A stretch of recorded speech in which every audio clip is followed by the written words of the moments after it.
Rovos Rail is a privately owned company that will take you on a luxury journey in beautifully restored vintage carriages through the African bush. We originally booked a 4-night trip from Pretoria to Victoria Falls, but our route changed to take us through Botswana, and we left from Germiston instead of Pretoria. We stayed in a deluxe suite with a king-size bed and huge windows, great for watching the passing scenery in comfort. The suite had plenty of wardrobe space and a small lounge area with a writing desk. Our desk soon became cluttered, but there was always room for the early morning tea making stuff, and biscuits were supplied. The ensuite bathroom had a toilet, sink, shower, hairdryer and plenty of hot water. My name is Busi. My name is Bronwyn. Okay. And then we're going to be your hostesses for the journey. The two of you on this car. Yes, the two of us. Okay, we do have some few rooms to do, but we're going to start with this one just to give you the room explanation. Yep. And then we are going to do another one and another one and another one and another one. Breakfast is available from 7 till 10 with self-serve items such as muesli, yoghurt, fruit and cheese and hot dishes cooked to order. Dinner is formal and served at 7:30 for all guests. Great opportunity to get glammed up. A walk through the train. The polished wood is everywhere. In the accommodation carriages, the corridors look dark, but all the window blinds can be opened fully. They are kept closed to keep the heat down and bugs away. Also probably local young miscreants. The second to last carriage on the train has an observation lounge. Notice the huge windows on each side, great for watching the world go by. The glassed area is the cigar lounge. No smoking otherwise on the train.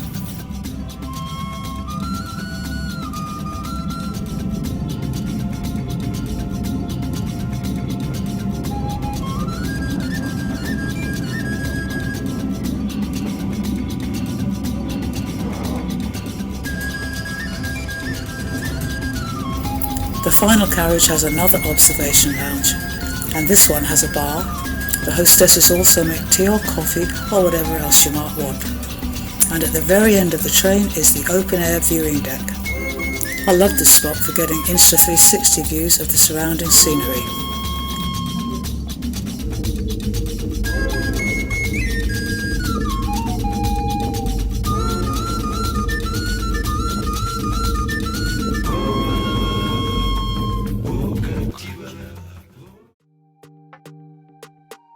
We obviously got some sleep after the drama of our first day on Rovos, but when we woke up, we didn't know where we were. South Africa, Botswana, Zimbabwe.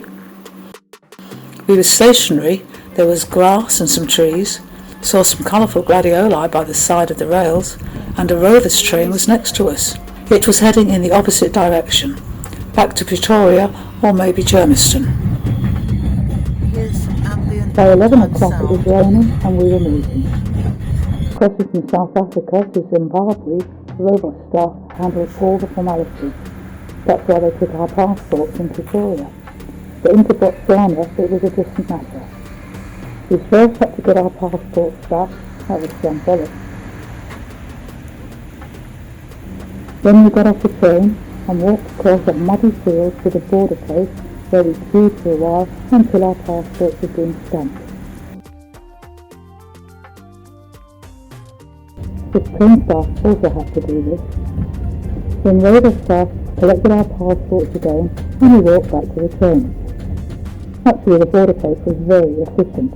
They were dealing with huge numbers of truck drivers as well as walk-ins like us. And just like that, we were in Botswana, home of Precious Ramotsu and the #1 lady detective agency.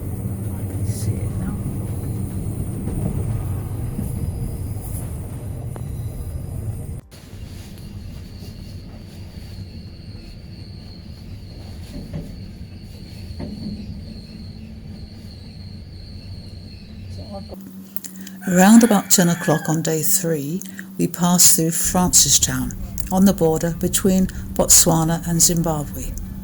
This time the Rovos staff handled the border formalities.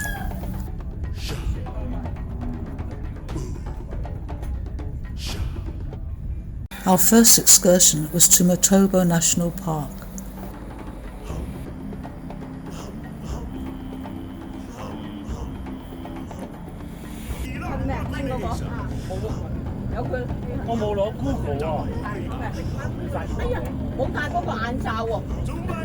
We were supposed to leave at 1:30, but we were an hour late starting, and the drive should have taken about 45 minutes, but it took us an hour and a half, and we got to the park at about 4 o'clock, 2 hours later than expected.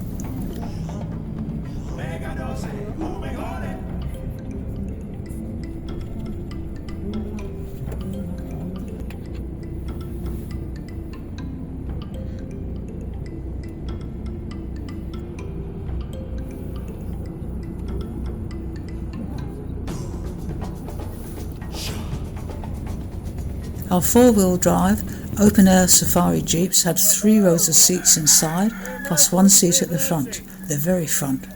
Well, nobody else wanted to sit there, so I volunteered. It was a great position for getting Insta360 pics.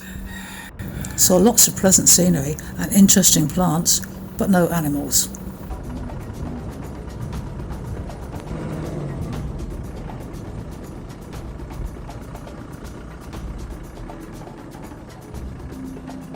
All the front seats I saw were occupied by girls, or in my case by little old ladies. The one major drawback to the position was I was cold. My fault, because when I packed my suitcase to travel, I put in a jacket with a dust zip. It wouldn't close at all, and the wind whistled straight through it. After a while it was like sitting in a fridge. Again, my bad, because if I'd taken a little longer to get settled, I could have worn a poncho. They were available in the Jeep. Cecil John Rhodes' grave at World's View.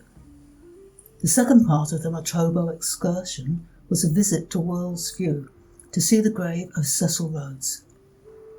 We were supposed to see Bushman caves and rock art.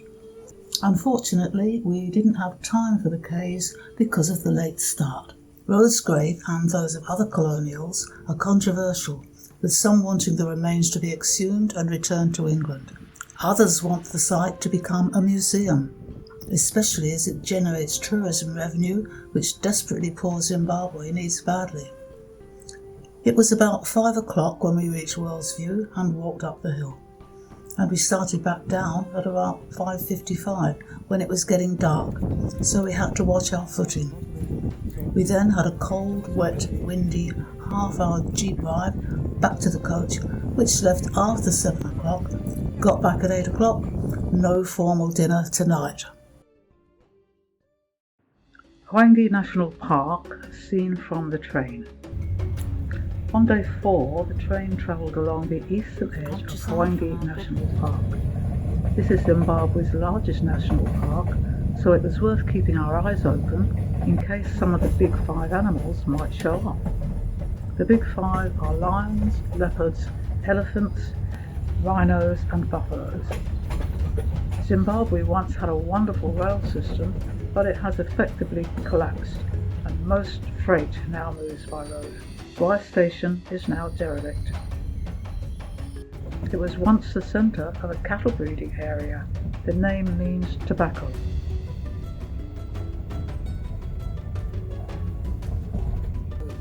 Watching from our suite.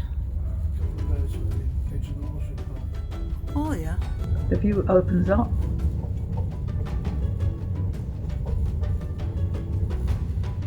Pools and wetlands appear.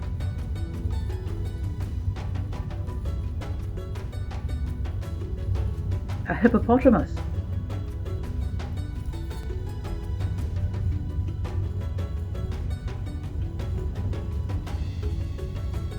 Water buffalo. Right, there they are. They look like warthogs. Definitely worth watching.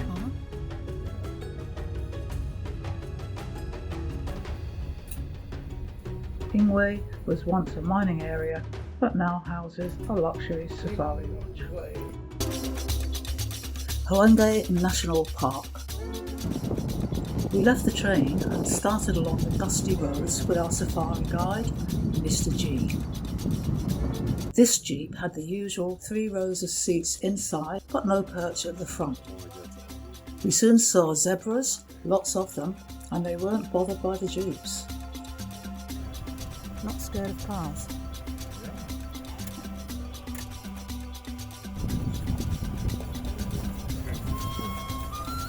And then giraffes, strange, elegant creatures.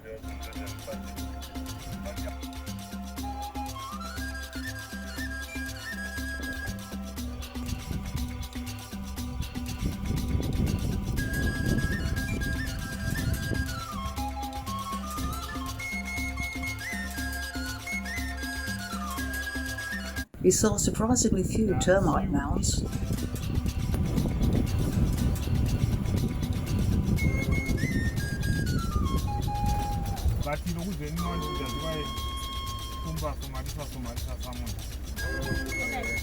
This solo elephant, a bachelor boy, but there were also herds of them.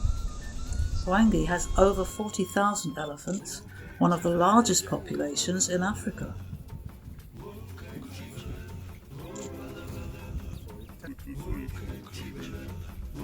The damp mud they flick on themselves acts as sunscreen, insect repellent, and cools them down in the heat of the day. It also looks like a lot of fun.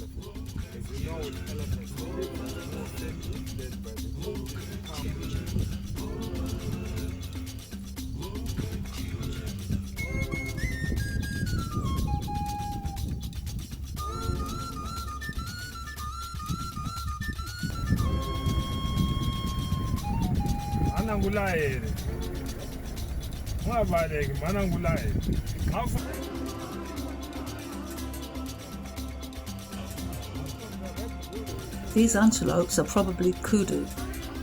Only the males have horns. With their big rounded ears, kudu have exceptional hearing. Rovos Day 5. Heading to Victoria Falls.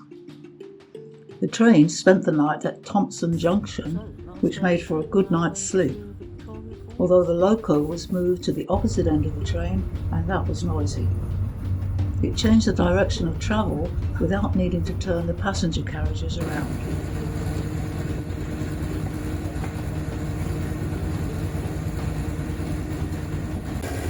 The open-air observation car now looks onto the Rovos locomotive, a radically different view. The train started off at about 8 o'clock. The distance is about 90 kilometres.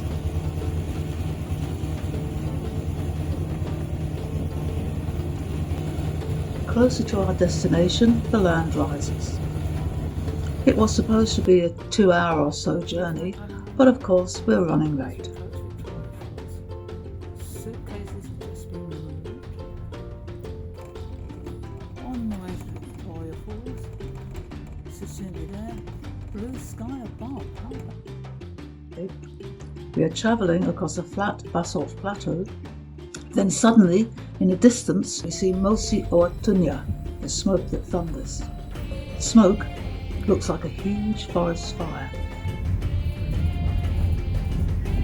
Then at last, a view of the massive gorges carved by the river, and we are coming into Victoria Falls station. The train comes to a stop, and passengers disembark to be welcomed by energetic Zimbabwean dancers.